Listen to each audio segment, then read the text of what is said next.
Hi, and welcome to the Ask Dr. Angela podcast with everyone's favorite OBGYN, Dr. Angela Jones. Have you ever been too embarrassed or shy to ask your own doctor about your, girl parts? Well, you've come to the right place to get straight answers. Feel free to ask Dr. Angela anything women's health related. Obstetrics and gynecology? She keeps it real. Pregnancy? She's been there, done that. Menopause? She'll get you through. Young or old, Dr. Angela's got you covered, girl. Now here's Dr. Angela.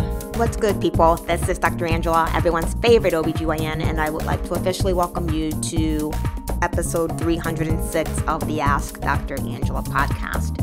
It is a very dreary and rainy afternoon. Actually, it's not even afternoon. I've been up since like 5 o'clock a.m., and it just feels like it's afternoon, but it's only actually 11 a.m.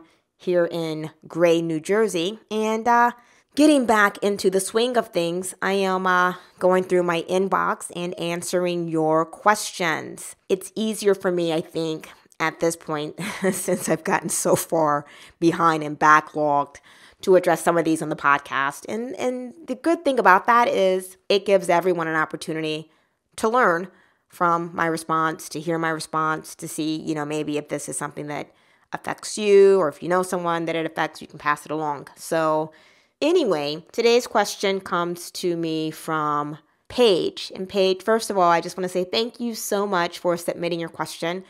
And as Paige says, "Hi, Dr. Angela, I have a period question."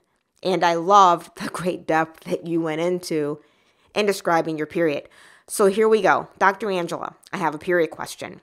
The first 2 days of my period, I go through a super tampon every 5 hours and have some mild cramps, like a 2 on a pain scale of 0 to 10. On day 3, I can use like 1 super and then regular tampons for the rest of my period.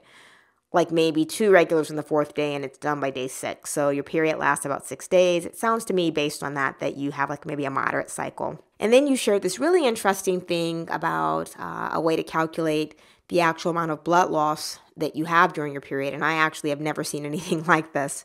So if some of my listeners out there have seen a calculation on how to determine exactly how much blood you're losing by multiplying it by 0.36 or something or another that I saw in Paige's email, very interesting, please let me know. Then Paige goes on to give her height, her age. She's a young 25 and she weighs 180 pounds. And what she wants to know is this a normal period and not too heavy? Paige also notes that she doesn't get overly tired on her period and it does not affect her quality of life. She doesn't get blood clots very often, and when she does, they're pretty small and she doesn't get back cramps. Just wondering if mine was normal. Dr. Angela, is my period normal? That's a really great question, Paige. And really, what normal is, it varies from person to person.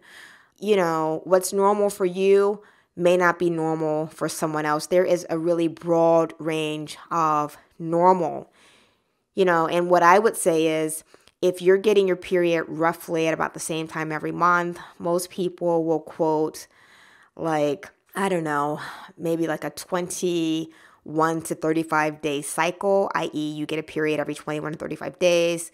On average, periods last from 2 to 7 days. So as you can see, there's a range there.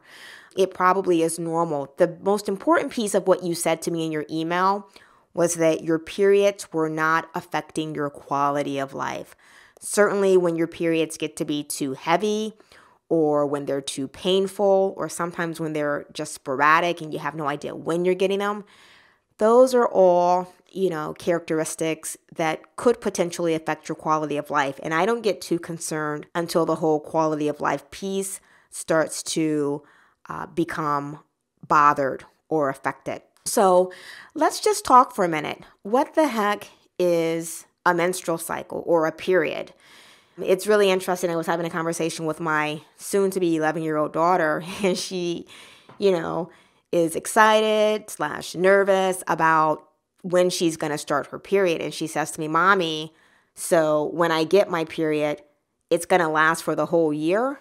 And I'm like, Ladybug, when you get your period, you'll be getting a period every month until you're like somewhere in your 50s, likely. You know, the average age of menopause in the U.S. is about 52. And so basically what happens during the menstrual cycle is every month, you know, a woman's body goes, you know, through a series of changes, all in preparation for the possibility of of getting pregnant or a pregnancy. You know, every month the ovaries release an egg. We know this as ovulation. And, you know, you get certain hormonal changes that prepare the uterus for pregnancy. If ovulation does occur and the egg is not fertilized, then that lining that was built up in preparation for implantation is then shed as your period. So when you don't get pregnant, when the egg's not fertilized, that lining that was built up in your uterus that's affected by hormones released by your ovaries is shed as your period. So, you know, to answer your question, Paige, it sounds like you have a normal period.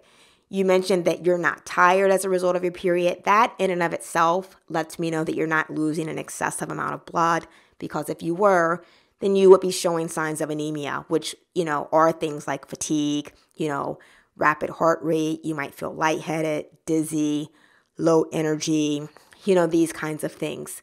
So, you know, hopefully that answers your question. And good for you for keeping track of your periods. And you did an amazing job describing, you know, your cycle, the length, heaviness. You know, periods are things that women oftentimes are so embarrassed to talk about, but really, they're just a natural part of life. So kudos to you. Thank you for reaching out. And thank you for sharing. I'm sure that a ton of women have the same question that you just submitted to me. So again, thanks, Paige. Really appreciate it. Thank you all so much for tuning into this episode of the Ask Dr. Angela podcast. I so appreciate all the support and the love that I get from you all via shout outs on social media, direct messages, and, you know, emails. Please, please, please continue to reach out. If you're not a follower, please follow. Go to www.askdrangela.com. That's AskDrangela.com. You can sign up for my weekly blog post, the podcast, my YouTube channel, and I would really also appreciate it if you would follow me on my social media channels. That's Facebook, Twitter, IG as in Instagram. You know, I post a lot of really interesting things, really fun things, and really informative things. So today's quote comes to us from another one of my favorites. Congratulations, graduate. It's a book of inspiring quotes, poems, and stories. I got this actually when I graduated from, I want to say, high school. And so this quote comes from Henrietta Mears, and it says, "It is difficult to steer a parked car, so get moving." Let's get moving, people. Until next time, remember, choose happiness. Cannot wait to reconnect with you on episode 307 of the Ask Dr. Angela podcast. Thank you for listening to the Ask Dr. Angela podcast. For more information on women's health and the show notes for this episode, please visit Dr. Angela at www.askdrangela.com. While you're there, don't forget to leave your own message for Dr. Angela. See you soon! All of the information provided and discussed in this podcast is for educational and informational purposes only and should not take the place of consulting a physician. This podcast is not intended to diagnose, treat, or cure any disease or illness and does not and should not replace treatment from a medical professional.